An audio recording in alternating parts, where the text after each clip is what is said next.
Pois não me envergonho do Evangelho, porque é o poder de Deus para a salvação de todo aquele que crê, primeiro do judeu e também do grego.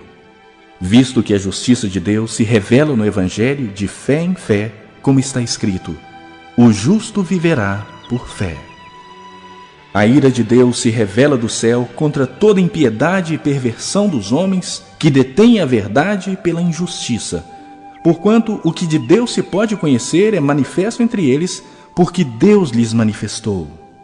Porque os atributos invisíveis de Deus, assim o seu eterno poder, como também a sua própria divindade, claramente se reconhecem desde o princípio do mundo, sendo percebidos por meio das coisas que foram criadas. Tais homens são por isso indesculpáveis. Porquanto, tendo conhecimento de Deus, não o glorificaram como Deus, nem lhe deram graças. Antes se tornaram nulos em seus próprios raciocínios, obscurecendo-se-lhes o coração insensato. Inculcando-se por sábios, tornaram-se loucos, e mudaram a glória do Deus incorruptível em semelhança da imagem de homem corruptível, bem como de aves, quadrúpedes e répteis. Por isso, Deus entregou tais homens à imundícia, pela concupiscência do seu próprio coração, para desonrarem o seu corpo entre si. Pois eles mudaram a verdade de Deus em mentira, adorando e servindo a criatura em lugar do Criador, o qual é bendito eternamente. Amém. Por causa disso, os entregou Deus a paixões infames, porque até as mulheres mudaram o modo natural de suas relações íntimas por outro contrário à natureza. Semelhantemente, os homens também, deixando o contato natural da mulher, se inflamaram mutuamente em sua sensualidade, cometendo torpeza, homens com homens, e recebendo em si mesmos a merecida punição do seu erro. E por haverem desprezado o conhecimento de Deus, o próprio Deus os entregou a uma disposição mental reprovável para praticarem coisas inconvenientes, cheios de toda injustiça, malícia, avareza e maldade, possuídos de inveja, homicídio, contenda, dolo e malignidade, sendo difamadores, caluniadores, aborrecidos de Deus, insolentes, soberbos, presunçosos, inventores de males, desobedientes aos pais, insensatos, pérfidos, sem afeição natural e sem misericórdia. Ora, conhecendo eles a sentença de Deus, de que são passíveis de morte os que tais coisas praticam, não somente as fazem, mas também aprovam os que assim procedem.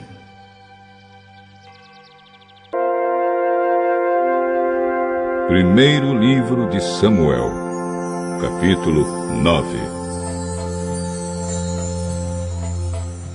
Havia um homem chamado Quis, que era da tribo de Benjamim. Ele era filho de Abiel, neto de Zeror, bisneto de Becorate e trineto de Afias. Quis era rico e importante. Tinha um filho jovem e bonito, chamado Saul.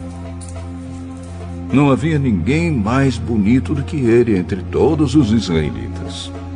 Além disso, era mais alto do que todos. Quando estava no meio do povo, ele aparecia dos ombros para cima. E aconteceu que algumas jumentas que pertenciam a Quis, o pai de Saul, se perderam. Então ele disse a Saul: Filho, leve com você um dos nossos empregados e vá procurar as jumentas.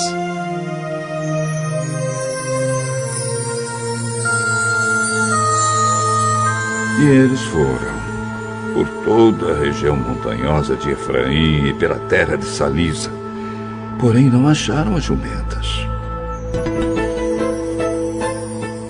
Então procuraram na terra de Salim, porém elas não estavam lá. Aí procuraram no território da tribo de Benjamim, mas também não as encontraram. Quando entraram na terra de Zuf, Saul disse ao empregado: Vamos voltar para casa. Senão, em vez de se preocupar com as jumentas, o meu pai vai acabar se preocupando com a gente. Espere. Nesta cidade mora um homem santo, que é muito respeitado, porque tudo o que ele diz acontece. Vamos falar com ele. Talvez ele possa nos dizer onde podemos encontrar as jumentas. Se formos lá, o que vamos levar para ele? Não há comida nas nossas sacolas e não temos nada para lhe dar? Ou será que temos? Tem uma pequena quantia de prata que posso dar a ele, para que nos conte onde poderemos achar as jumentas. É uma boa ideia. Vamos. Então eles foram à cidade onde o homem santo morava. Quando estavam subindo o morro para chegar à cidade, encontraram algumas moças que estavam saindo para tirar a água. Eles perguntaram: O vidente está na cidade? Antigamente, quando alguém queria fazer uma pergunta a Deus, costumava dizer: vamos falar com o vidente. Porque naquele tempo os profetas eram chamados de videntes. Ele está, sim. Olhem, ali vai ele, ali na frente. Andem depressa.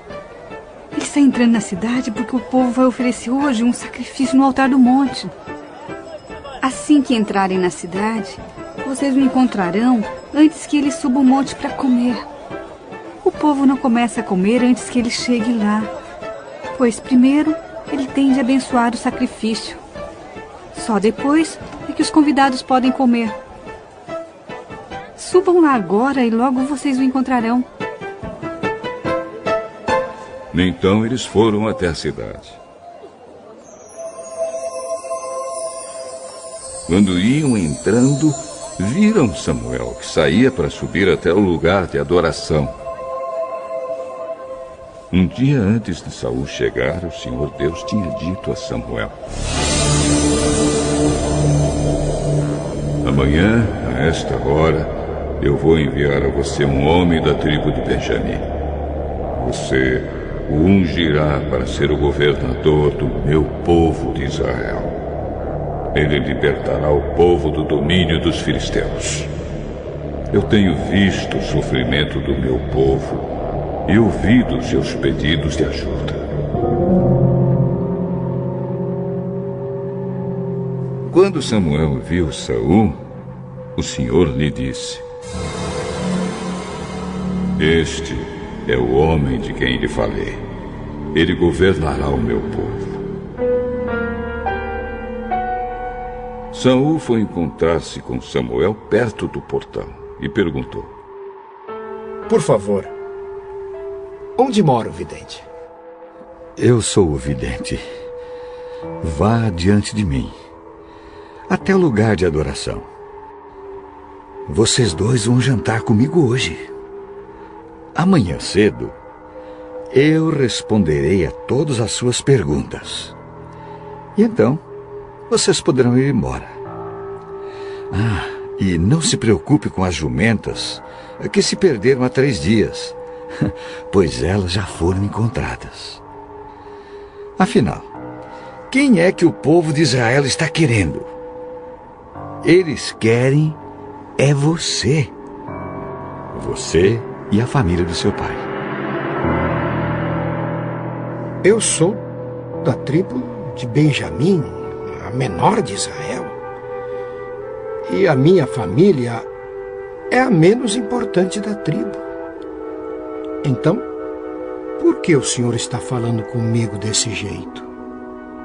Aí Samuel levou Saul e o seu empregado para o salão de festas e pediu que os dois sentassem à cabeceira da mesa. Ao redor dessa mesa estavam sentados mais ou menos 30 convidados. E Samuel disse ao cozinheiro: traga aquele pedaço de carne que eu lhe entreguei e pedi para deixar reservado. O cozinheiro pegou o melhor pedaço da perna e o pôs na frente de Saul. Samuel disse: olhe, aqui está o pedaço que foi reservado para você. Coma-o, pois foi guardado para você comer, nesta ocasião em que convidei o povo.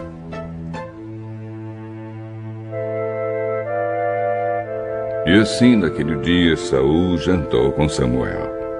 Depois, os dois desceram do lugar de adoração para a cidade. Aí arrumaram uma cama para Saul no terraço, e ele dormiu ali. De madrugada, Samuel foi ao terraço e chamou Saul. Levante-se, que está na hora de ir. Eu vou acompanhar você um pouco. Saul levantou-se e saiu junto com Samuel para a rua. Quando chegaram à saída da cidade, Samuel disse a Saul: diga ao seu empregado que vá na frente. E você espere aqui um instante. O empregado foi, e Samuel disse a Saul: eu tenho um recado de Deus para você.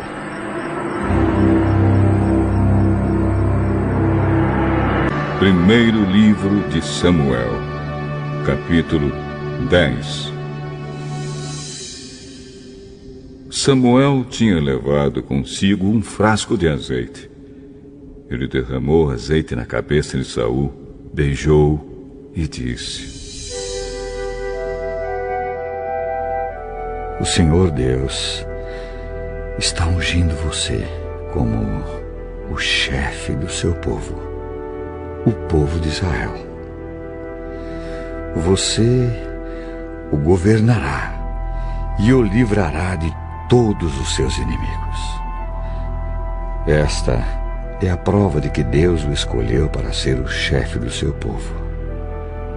Hoje, quando você for embora, encontrará 2 homens perto do túmulo de Raquel, em Zelza, no território da tribo de Benjamim.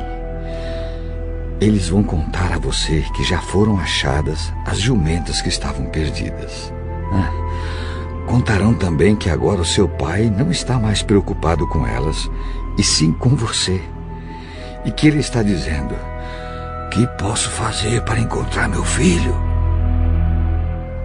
Você deve seguir até chegar à árvore sagrada que fica em Tabor.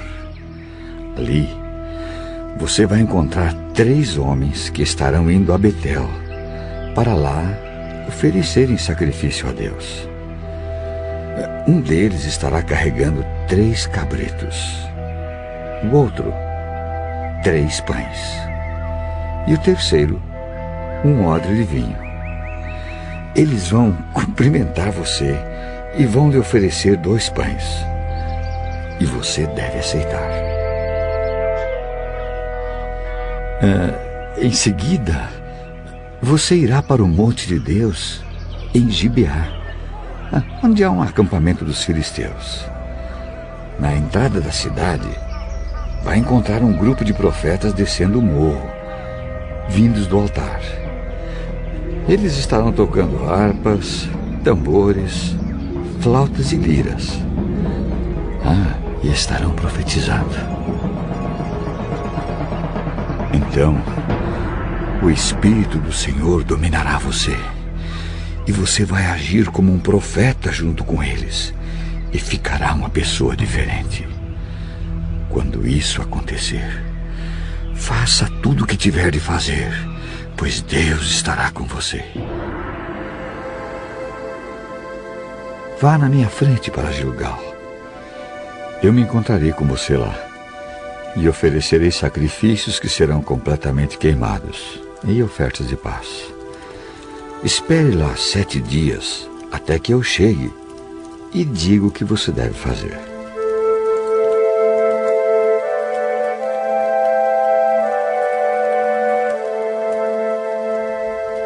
Deus mudou o coração de Saul no momento em que ele se despediu de Samuel. E naquele dia aconteceu tudo o que Samuel tinha dito. Quando Saul e o seu empregado chegaram a Gibeá, um grupo de profetas o encontrou.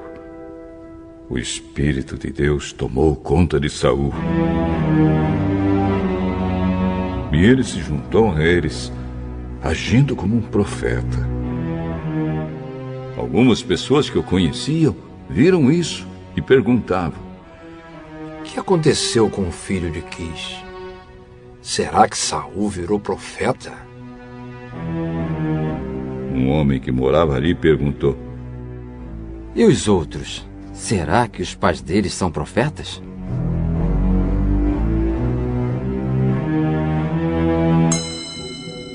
Foi assim que surgiu o seguinte ditado: será que Saul também virou profeta?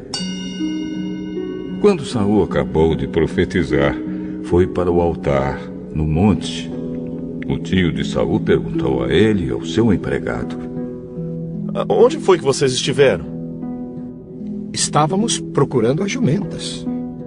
E como não as encontramos, fomos falar com Samuel. E o que foi que ele disse? Ele nos disse que os animais já haviam sido encontrados. Porém, Saul não contou ao tio o que Samuel tinha dito a respeito de ele se tornar rei.